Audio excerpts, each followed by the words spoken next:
So, Mita, so thank you for joining me on short notice. We had planned the interview with Hoshi, the coach, but he dropped out sick. So, I mean, it's so great that you jumped in. No problem. Thanks for having me. Okay, so Mita, although it's already Thursday, I wanted to talk about the last match, which was the top match of the league, the first against the second, and we all lost in the tiebreak, which is sad, of course. But I think it was a really good match that both teams played. So how do you recall the match after those 4 days? I recall it being very long. I think it was around 2.5 hours. And I mean, we were ready for that and we were expecting that. I mean, Nuke has always been a really good team. So you always have to expect to play a long match. And yeah, I recall it being, a lot of back and forth. And yeah, and it was just a big battle, and they came out on top this time. So we just have to go back to the drawing board and get back to practice. And I'm glad that we have a normal week this week since we moved our county game. So that's also nice for us to rest after such a long match on Sunday. So yeah, I mean, it's always a big deal to play Nuke. And we had the home court advantage and we wanted to, come out on top, but sometimes that just doesn't happen. And you just have to learn from it and be proud of yourself for the good things that you did that night. And I think we were. So yeah, just the next match. So yeah, so just what were the good things you think? I think one of the good things was that since it was so back and forth, we never lost confidence during the match. With the team like that, it's very easy to just, you never want to give up, but with such a, dominant team, you can lose focus or you can get nervous or you can, be dwelling on your mistakes, because every point is important against a team like that. So I think we did a good job battling every single point back and forth. Also that fourth set, we kind of were very strong. So that was a good thing to just, let the set go and then come back in the fourth and dominate and then just try to win that fifth one.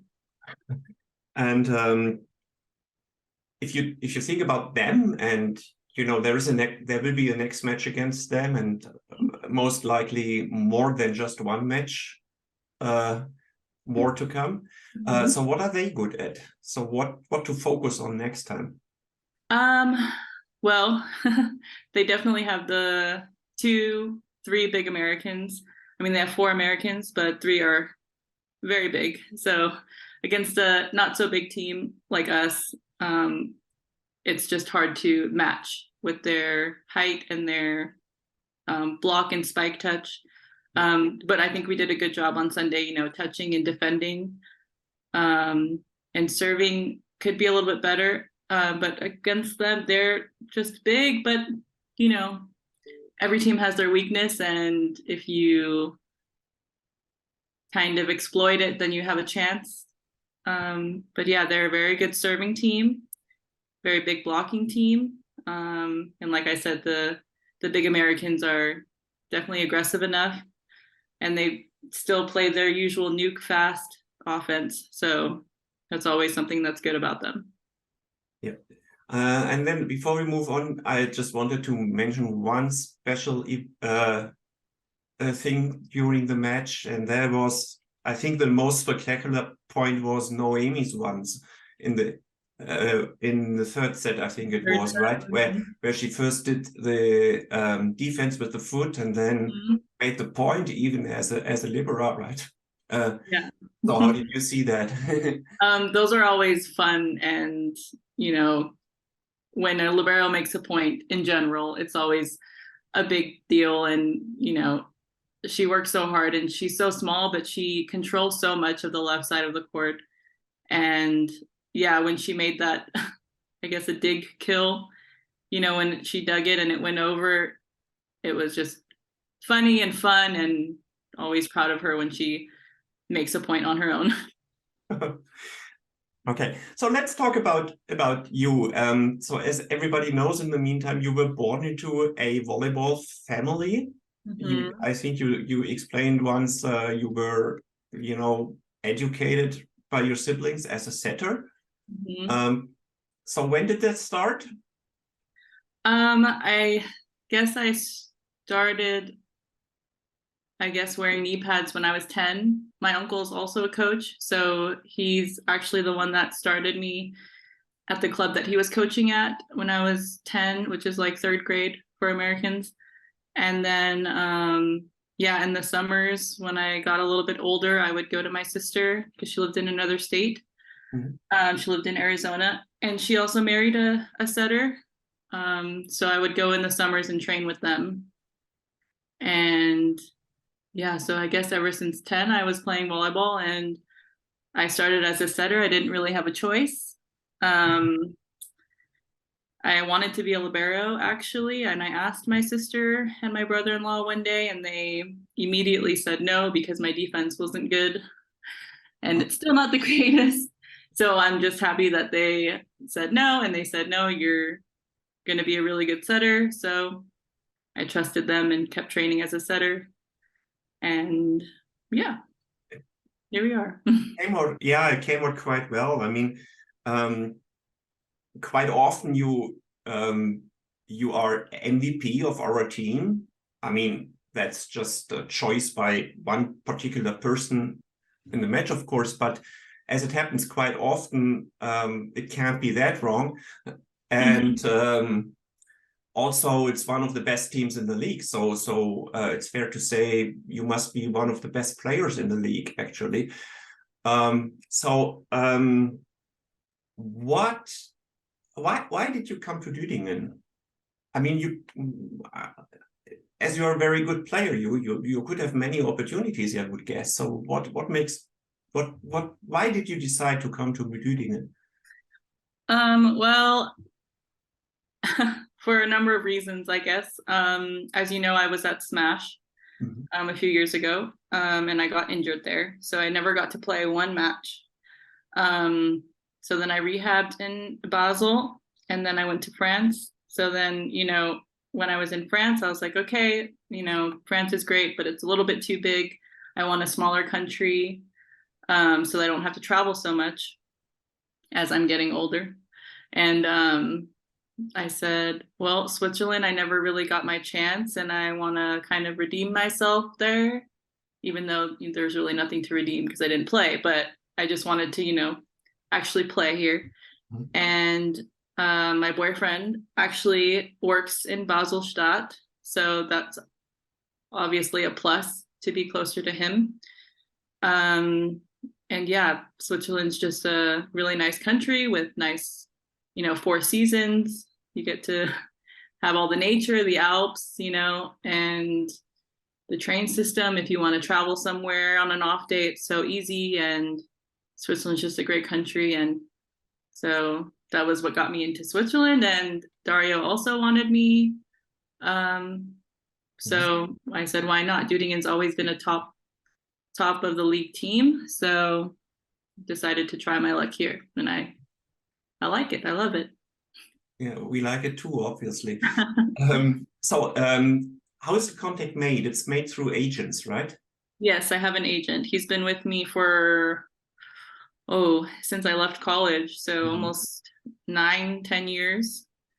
And so yeah, he's always the first point of contact for coaches. Yeah, so then offers drop in, and contact is made by the agent, but yeah, in the end you have a choice, right? I mean, in the end there will be 2 or 3 offers or whatever, right? And then you make your choice, right? Or how does it? Yeah.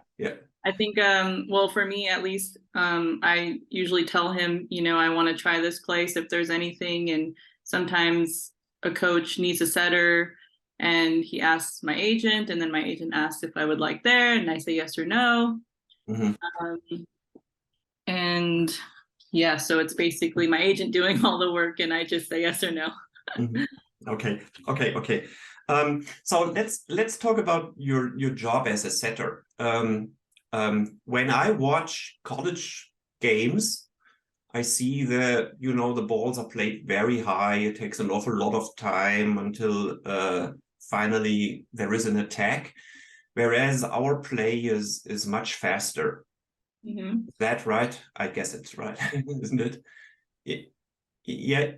Well, no. I think it depends on what Mhm. the team can do and what I guess the coach likes and what works for the team.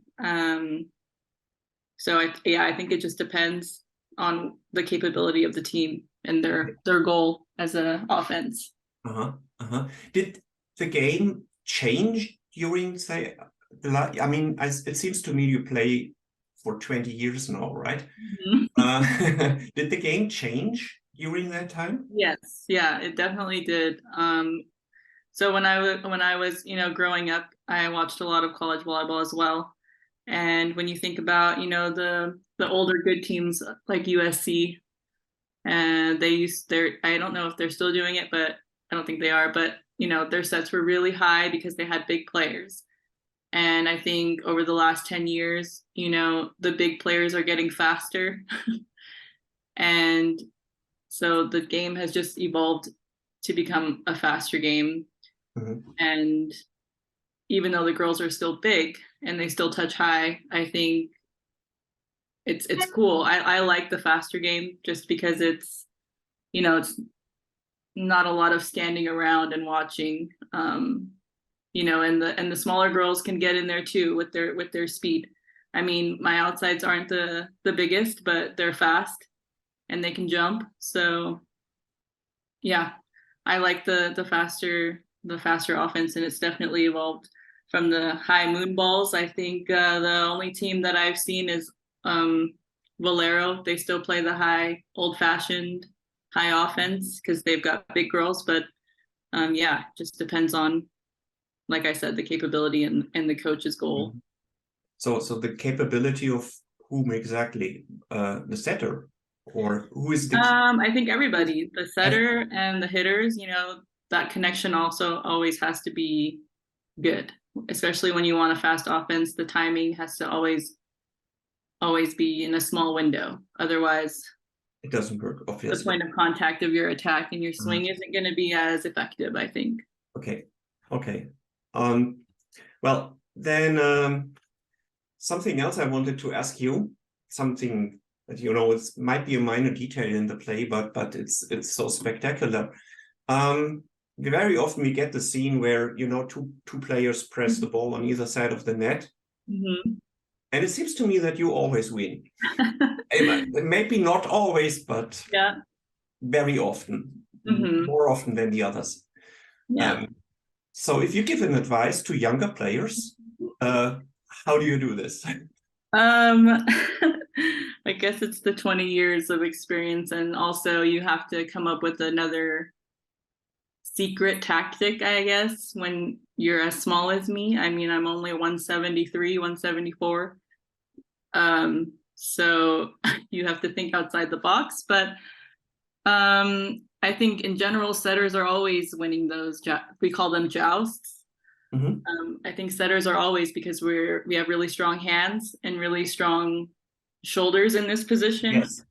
which is the first point, I guess. And the second point, I guess the secret is to push after your opponent pushes. So when we go together and she pushes, I wait for that and then I push so she has nothing left. And usually that works. And if it doesn't, then it's still playable on my side. So I like to say that I either win or I don't lose, if that makes sense, because I can still play it. So yeah, that's always a cool stat and point for me whenever I get those. Yeah, I mean it's sort of spectacular from the outside because you usually are the smaller player, but then you make the point, and I thought, you know, it has to do something with strength, you know. No, it's definitely timing. Yeah, and timing, of course. Yeah. Timing for sure.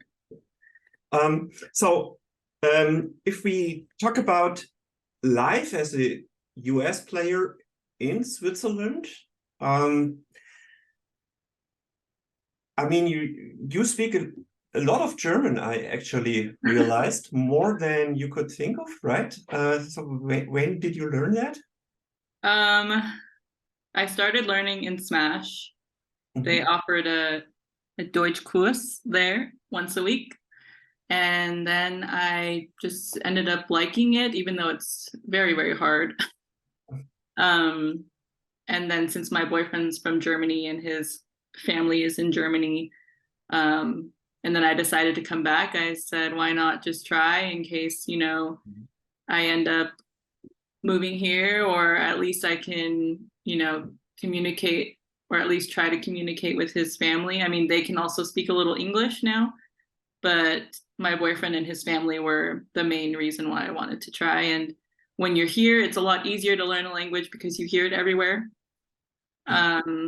Yeah, but you hear the Swiss German. Oh yes, right?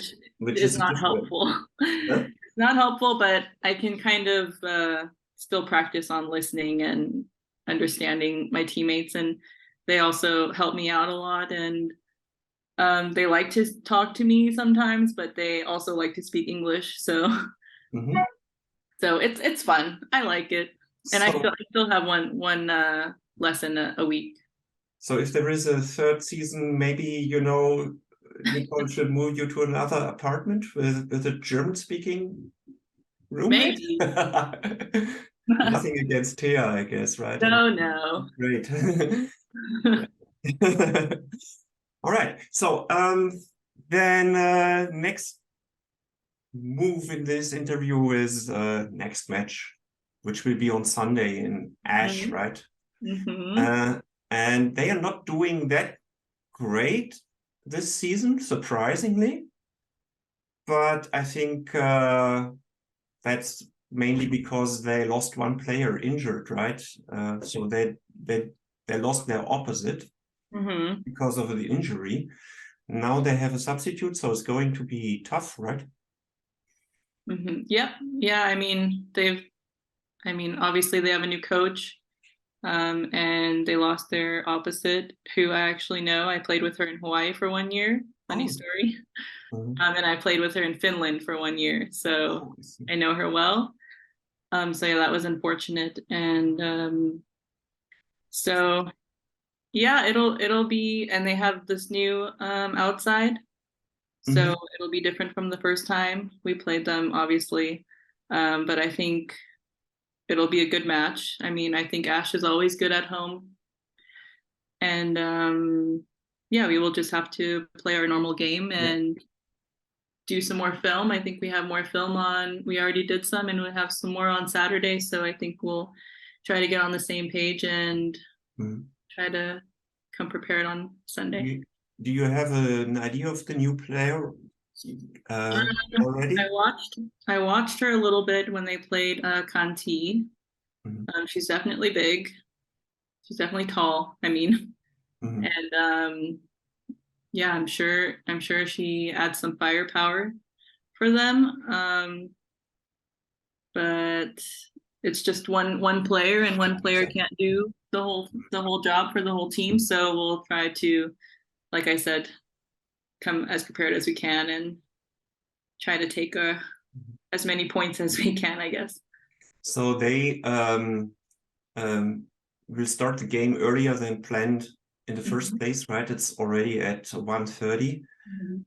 So they try to get their gym full. And they even offer the Soccer World Cup final afterwards in a public viewing.